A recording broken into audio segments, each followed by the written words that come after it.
O ex-presidente Michel Temer disse nesta quinta-feira, durante um discurso no Lide, realizado em Milão, na Itália, que existe no Brasil uma democracia extraordinária e que não pode ser abalada.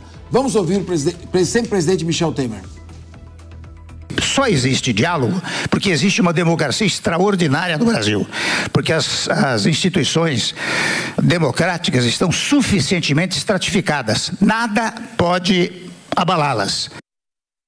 Além disso, o ex-presidente Michel Temer falou sobre os legados dos presidentes do Brasil, desde o governo de José Sarney, citando Lula e Dilma Rousseff. Ele, no entanto, não falou de Jair Bolsonaro. Abre aspas. Abre aspas não, roda sonora, melhor. O fato é que ao longo do tempo nós fomos reconhecendo cada avanço que cada presidente fez, especialmente a partir de 1988. Nós não temos dúvida disso. Cada um, digo aqui, o Sarney permitiu a redemocratização do país. O Collor revolucionou a indústria na medida que fez algumas afirmações.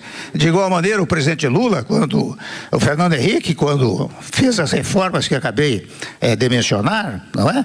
O Lula, quando tornou visível a pobreza do país e propôs fórmulas, a senhora presidente Dilma, quando chegou e deu sequência àquilo que foi feito anteriormente, eu próprio, convenhamos, pelas reformas que fiz no país.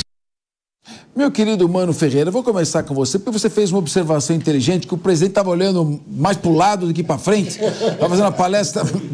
Então, mas eu queria que você... o fato dele não ter mencionado o ex-presidente Jair Bolsonaro mostra um certo isolamento nesse momento. Ninguém quer ficar com esse, só com o atual? Mostra sim. Eu venho dizendo que, em função das investigações que estão em curso e dos problemas que o ex-presidente tem com a justiça, ele vai virar uma figura tóxica nos próximos anos. Como nós estamos falando de Brasil, onde até o passado é incerto, talvez isso se modifique mais para frente. Já foi o caso do Lula, que só a militância mais fanática do PT queria estar ao lado dele, agora toda a política, todo o status quo da política o abraça e deseja estar ao lado. Agora, nas afirmações do presidente Temer, primeiro, de fato, nós continuamos sendo uma democracia, mas extraordinária, eu acho que ele se emocionou, né? É demais, porque nós somos uma democracia extremamente falha. E entre as falhas está justamente o fato de que nós temos um sistema partidário muito deficiente, onde os partidos, em geral, não têm identidade programática. Você, como eleitor, olha para os partidos e você não sabe dizer a diferença entre PP e republicanos, entre Podemos e... Enfim, eu não quero magoar ninguém aqui, mas a gente olha para os partidos... E qual que é a identidade programática? Qual é a diferença entre o MDB e o PSD?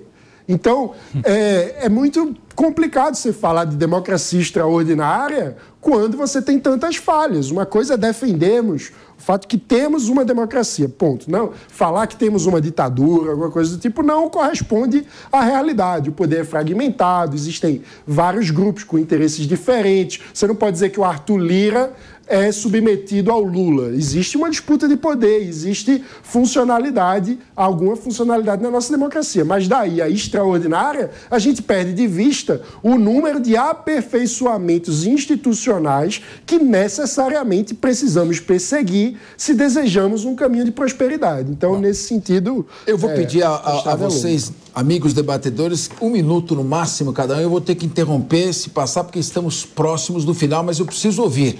Meu querido Marcelo Suano, é uma democracia extraordinária ou uma democracia extraordinariamente cara? Eu vou utilizar, de repente, para tentar perdoar o presidente Temer, eu diria que o extraordinário que ele está dizendo é contrário de uma democracia ordinária porque funciona. Então ela é extraordinária. Está acontecendo extraordinariamente, apesar de toda a esculhambação que temos. Eu poderia dizer o seguinte, ele está ali fazendo o papel dele como uma figura elegante que ele é e um grande diplomata, porque ele é isso, além de um grande político. Mas ele não poderia esquecer o presidente Bolsonaro. Se ele quer ajudar a nossa democracia, ele é obrigado a buscar o melhor de cada um e esquecer aquilo que pode ser visto como problemático para tentar mostrar que existe uma continuidade e nós temos que respeitar todo mundo. Ele pisou na bola, porque o Bolsonaro o reverenciou logo depois que ele saiu da presidência da República e não permitiu que ele fosse ofendido nas oportunidades que teve. Então, foi uma pisada na bola. Diego Tavares. Professor Capês, esse posicionamento do Temer em não citar o Bolsonaro, eu acho que nós conseguimos encontrar a natureza disso em muito do que foi falado aqui hoje. O professor Marcelo Sony, em dado momento, disse que a política não tem tempo para rancor. E o Bissoli, de forma muito brilhante, disse que está aberta a temporada de pedidos de desculpas ao presidente Lula. Então, eu acredito que o Michel Temer, como foi um dos grandes protagonistas de um desses 3 pilares que eu citei, que estão sendo atacados por esse governo, bolsonarismo, Lava Jato e impeachment da Dilma, está cumprindo a sua cota aí de desculpas ao presidente. Bissoli, o ex-presidente Collor sofreu impeachment. O ex-presidente Lula foi preso, ficou preso 20 meses. A ex-presidente Dilma sofreu impeachment. O ex-presidente Michel Temer foi preso. O juiz que o prendeu foi até afastado, mas foi preso. Quase Rio de Janeiro. O que será que... Que democracia... Que democracia maluca que é essa? Segundo o Mano, quase o Rio de Janeiro.